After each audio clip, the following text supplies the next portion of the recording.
Hello, Carol Sakey here, Wake Up New Zealand. I'd like to talk about climate change. Global warming, where did it start? Now let me see, it started with Al Gore.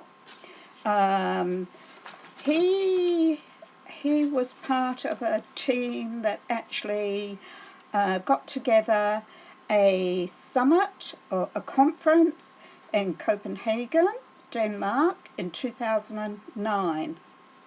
And this was to determine the future of the peoples around the globe, the future of humanity. When I say the future of humanity, I don't mean religion in any sense or form.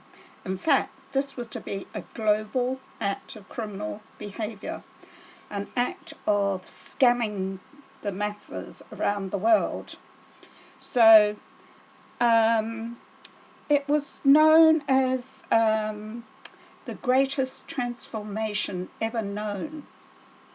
Well, you can say that again because it certainly has been the biggest global scam ever known.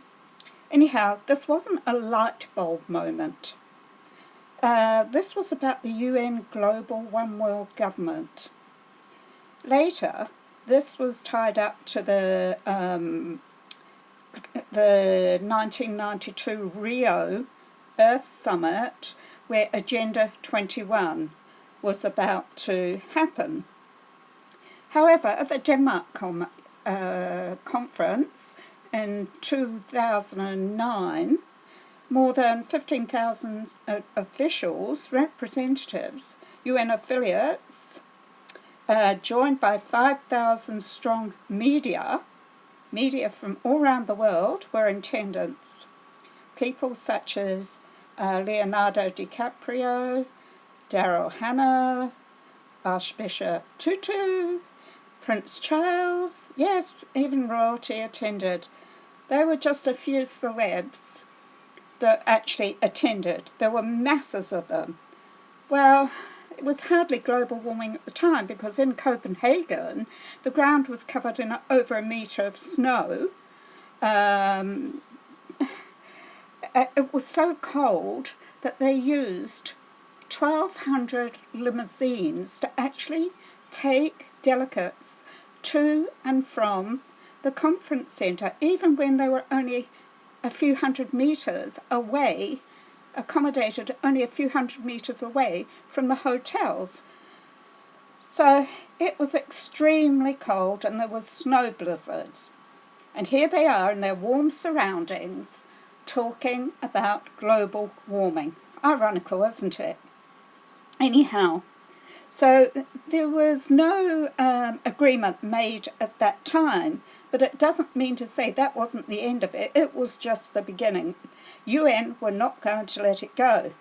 So at that time in Copenhagen, they were really in party mood. It was swinging.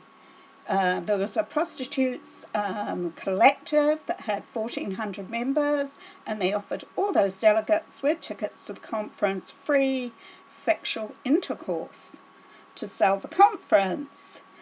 Yes, it was a hot place for partying. Free sex, prostitutes ready and waiting. But, you know, it wasn't so hot with the climate. It was really cold.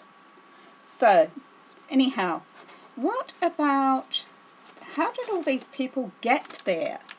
Well, they used private jets, they used public airways, they used up a lot of CO2. I mean, on the tarmac at Copenhagen Airport, 140 private jets was sitting there, just of those delegates that had actually were attending this conference.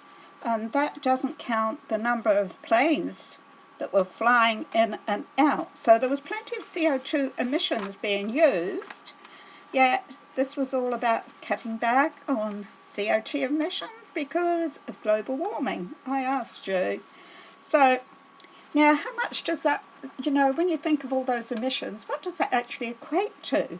Well, it equates to as many emissions used in, say, a city in England, Middlesbrough, that's an industrialised city with 143,000 people. In that amount of time that conference was on was the amount of CO2 emissions used up. So that is huge. So there was no thought of that then. So in 1992, when the Rio Earth Summit happened and the Agenda 21, that was all tied up to the climate change. So there they discussed where were these trillions of dollars going to come from for this scam, where was it going to go to, and of course it was said, oh, we'll have to have a new fund, and the new fund was the UN, the World Bank. So if you ever look up at the World Bank and see all the other banks around the world that they're linked to, it's quite surprising.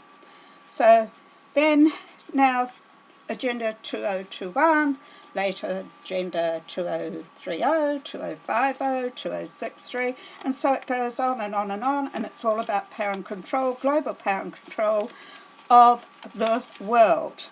So global warming is all about putting fear into the lives of people. If you don't do as we say and you don't pay up, then you are going to have a premature death, and it's going to be bloody awful because the seas are going to rise and you're going to burn in bloody hell. So, you know, who wants to lose their loved ones to that? So it's emotional blackmail. Do as we say, pay the trillions, and you will be saved. What a load of bloody rubbish. And then comes climate change refugees that we've heard talked about just lately. Bring in the UN Global Compact of Migration, all tied up to it. Now we've got climate change refugees. Climate change refugees. You can't send them back, can you? Look at all the rights they'll have, all those rights over you and I, just like the rest of the migrants and refugees that have come into this country lately. So, yeah, more third world country. We're going to be a third world country, that is for sure.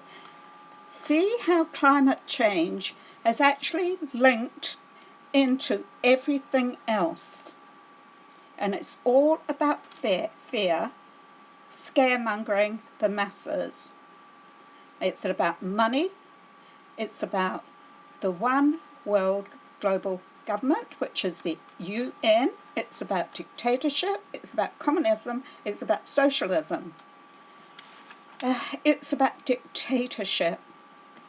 And if you're thinking about sovereignty and you're saying we must save our sovereignty, forget that, because decades ago we actually gave that to the UN. They didn't force us to give it to them. We actually gave it to them on a plate. So you can blame all your governments for that in New Zealand. So, yeah, they did that and you didn't even know about it. Now, they talk about climate change and global warming. On the Marshall Islands, they talk about islands in the Pacific, the seas rising.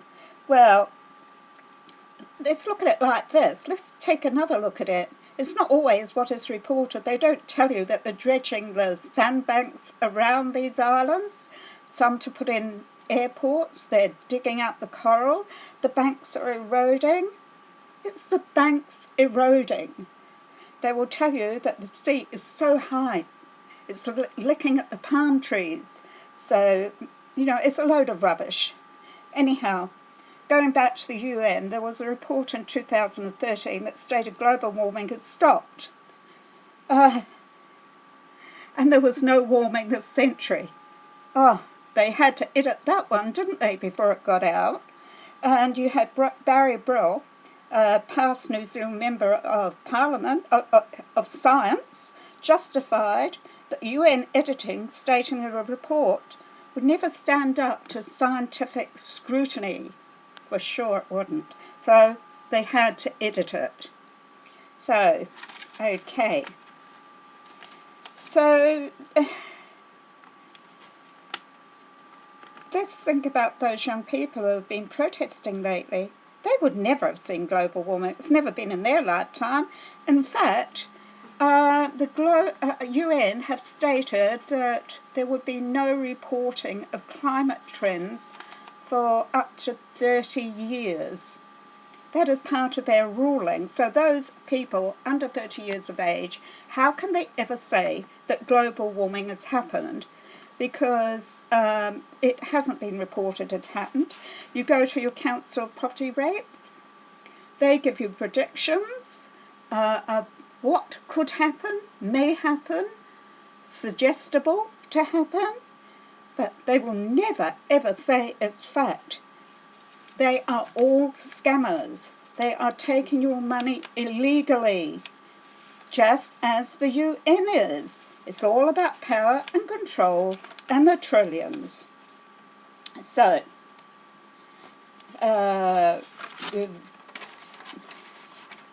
just recently we had a UN official visit us, just in the last few days, interviewed by Jack Taney on TV, and he said that it's the hottest climate yet.